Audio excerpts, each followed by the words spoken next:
So I am standing in really a raised bed garden. I'm here with Bonnie, and you are with the Regional Water Providers Consortium, Bonnie. And we've been here. It's been a few years back, but we were here when this first started. So let's kick into it again and discuss the way that you're really using water in the best way in these raised beds.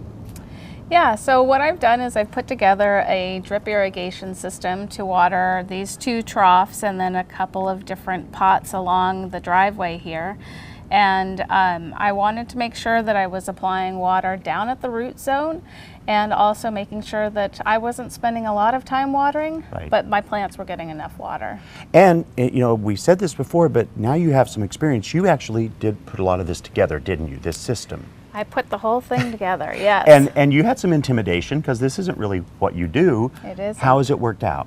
You know, it's worked out really well. Initially, I put together a system that worked well with plants that were 1 foot apart. Right. And then I changed my planting plan, and I've changed the system to fit those needs. And like in this bed, you actually put in these, which are much more movable, aren't they? They are, yeah. So this is an inline drip emitter, and what that does is it makes it so that I can tuck the emitters around where my plants are. And then with my other bed, I've got a set of emitters that are 1 foot apart, and that's perfect for my tomatoes. Because you found out that after the first year, plants didn't always go exactly where you wanted them every single year. You changed stuff, didn't you? Yeah. So this one allows for that, or you can stay within the 1 foot parameters there. Exactly, yep. And then you have another area on the other side of your house, which is a little bit of a different system. So let's take a walk over here and go see what those are, okay? Wonderful.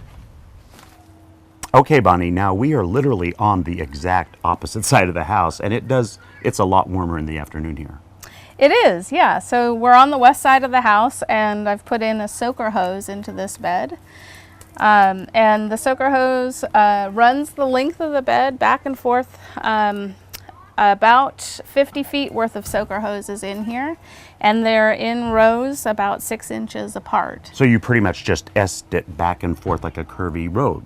Yep. And then, in my mind, when I hear of soaker hoses, it's something you lay around things and out. You've actually buried this one, right? A little bit in the soil. Yeah, so I've put mulch on top of the soaker hose, and then I've also put a layer of straw, and both of those are really helping to make sure that the roots get the water that's put down, and we don't lose very much to evaporation. And that really is the key when you're trying to think consciously about your use of water. That's a great way to do it, because then the roots are what need it to grow up and give the stuff. And you also, I think we were talking earlier about those of us who don't have these systems, asking friends, family to come over when we're on vacation. What's happened with you in that experience?